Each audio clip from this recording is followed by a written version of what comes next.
దీన్ని అడ్డుకునే ప్రయత్నం చేసింది. అప్పుడే తేలిపోయింది ఒక కులం మాత్రమే ఎందుకు అడ్డుకుంటున్నది, మిగతా కులాలు ఎందుకు కోరుకుంటున్నాయని. అంటే అన్యాయం జరిగింది మాదిగలే కాదు, సమాజంలో ఇంకా దళితుల్లో మెజారిటీ కులాలు అన్యాయం గురైనాయి కాబట్టి వాళ్ళకు న్యాయం కోసం కొట్లాడుతుంటే, రిజర్వేషన్ల ఫలాలు ఏకపక్షంగా పొందుతూ వచ్చిన మాల వర్గమే ఇంకా ఎల్లకాలం మేమే పొందాలనే ఒక స్వార్థ బుద్ధితో వర్గీకరణ అడ్డుకుంటుండ్రనే విషయం సమాజం గ్రహించింది. అందుకనే మాదిగ ఉద్యమానికి సమాజం యావత్తు అండగా నిలబడ్డది. వారికి నేను మన జాతి రుణపడి ఉన్నది.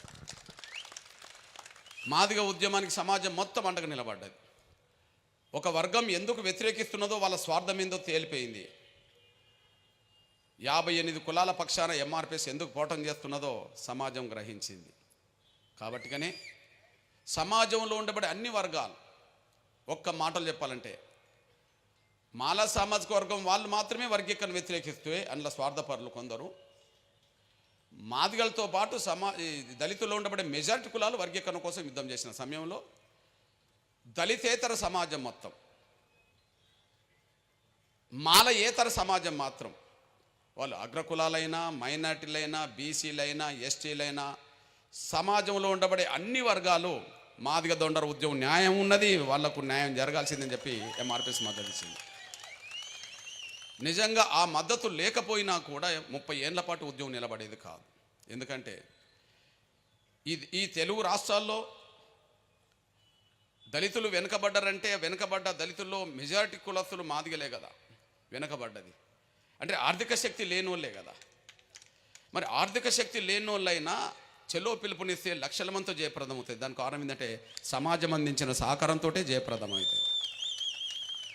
ఒక ఊరు నుంచి హైదరాబాద్కు, ఒక ఊరు నుంచి ఢిల్లీకి, ఒక ఊరు నుంచి రాజమండ్రికి, ఒక ఊరు నుంచి విజయవాడకు, ఒక ఊరు నుంచి ఇంకొక దిక్కు పిలుపునిస్తే ఆ పిలుపులను గ్రామాన్ని జయప్రదం చేసుకుంటూ వచ్చినాయంటే దానికి కారణం ఆ గ్రామంలో ఉండబడే అన్ని వర్గాల అండదండలు ఎంఆర్పిఎస్ కార్యకర్తలకు ఉండడం వల్ల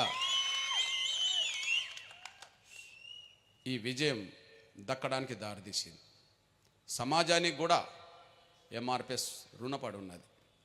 సమాజం యావత్తు ఎంఆర్పిఎస్ విజయాన్ని ఆకాంక్షించింది. అందుకు అనుగుణంగా సమాజం మొత్తం ఎంఆర్పిఎస్కి అండగా నిలబడ్డది. ఈ విజయంలో అతి కీలకమైన పాత్ర వారిది కూడా. అదే సమయంలో ఎంఆర్పిఎస్ ఉద్యమం ఇదే జిల్లాలో మొదలైన రోజు నుంచి చిన్నగా ఎప్పుడన్నా ఒక ప్రకటన చేస్తే పేపర్లో ఆ ప్రకటన వస్తే మా ఫోటో వస్తే సంతోషించి గంతులేసేవాళ్ళం, అబ్బా పేపర్లో మా ఫోటో వచ్చింది అని చెప్పి. అంటే పేపర్లో కూడా మాదిగోళ్ళ ఫోటోలు రావడం, మాదిగోళ్ళ స్టేట్మెంట్ రావడం ఆ రోజు ఎక్కడిది? ఇది వాస్తవమే కదా. ఒక పేపర్లో మాదిగోళ్ళ ఫోటోలు రావడం, మాదిగోళ్ళ స్టేట్మెంట్ రావడం అనేది అసలు చూసే అవకాశం ఉందా? లేదు. కానీ ఈ జిల్లాలో ఉద్యమం మొదలుపెట్టిన రోజుల్లో ఇదే ప్రకాశం జిల్లాలో ఏదో ఒక పత్రికలో ఒక స్టేట్మెంట్లు వస్తున్నప్పుడు మాదిగల పేరుతో, దండోర పేరుతో, ఎంఆర్పిఎస్ పేరుతో ఎప్పుడో ఒకసారి మా చిన్న ఫోటో వస్తుంటే దాన్ని చూసి ఆనందించే వాళ్ళం, మనం కూడా పత్రికల్లో వస్తున్నాం అని చెప్పి. కానీ వాళ్ళ దేశం మొత్తం ప్రింట్ మీడియా, ఎలక్ట్రానిక్ మీడియా మొత్తం ఎంఆర్పిఎస్ మీదనే మాట్లాడే కాడికి వచ్చేసింది. ఒక చిన్న వార్త పేపర్లో వాళ్ళ వచ్చినప్పుడు సంతోషించే పరిస్థితి నుంచి దేశంలో ఉండబడే మొత్తం మీడియా అంతా ఎంఆర్పిఎస్ గురించి మాట్లాడే కాడికి వచ్చేసింది. అదే సమయంలో పత్రికల్లో మీరు వ్యాసాలు చూసిన మాదిగేతర వ్యాసాలు, మాదిగల వర్గీకరణ కోరుకుంటుండ్రు, మాలలో కొంతమంది స్వార్థపరులు వ్యతిరేకిస్తుండ్రు. వీళ్ళ వ్యాసాలు దానికి అనుగుణంగానే ఉంటాయి. కానీ సమాజంలో అన్ని వర్గాలు వ్యాసాలు రాశారు ఎంఆర్పిఎస్ ఉద్యమం మీద. ఎలక్ట్రానిక్ మీడియాలో చర్చలు జరిపినప్పుడు అన్ని వర్గాలు చర్చలు జరిపినాయి. అగో మాలలు తప్ప అందరు రాసిన వ్యాసాల్లో ఎంఆర్పిఎస్ని సమర్థించారు, అన్ని వర్గాలు సమర్థించినాయి. ఎలక్ట్రానిక్ మీడియా చర్చలు అందరు సమర్థించారు. అంటే ఎంఆర్పిఎస్ ఈ జిల్లాలో పుట్టి దేశంలో ఒక ప్రధాన వార్తగా నిలబడడానికి న్యాయమైన ఉద్యమాన్ని సమర్థించిన నా పాత్రికేయ ఎలక్ట్రానిక్ మిత్రులకు, వాళ్ళ యజమానానికి నేను ధన్యవాదాలు చెప్తున్నా. ఈ విజయంలో వాళ్ళ పాత్ర కూడా ఉన్నది. అందువల్ల 30 ఏళ్ళ సుదీర్ఘ పోరాటం అంతిమంగా ఒక విజయం. ఆ విజయానికి ఇంకా అడ్డంకులు కల్పిస్తామనేటోళ్ళు ఒకవైపు ఉన్నారు. విజయ ఫలాలను అందిపుచ్చుకోవాలని చెప్పి ఒకవైపు మళ్ళీ ప్రయత్నాలు జరుగుతున్నాయి. ఈ విజయాన్ని ఇప్పటికీ ఇంకా అడ్డుకుంటామనేటోళ్ళ ప్రకటనలు మనం చూస్తున్నాం తెలుగు నేల మీద. మరొక వైపు ఈ విజయం తాలూకు ఫలాలు తొందరగా అందుబాటులోకి రావాలని చెప్పి ప్రభుత్వాలతో మాట్లాడుతున్నాం, మనం చూస్తూనే ఉన్నాం.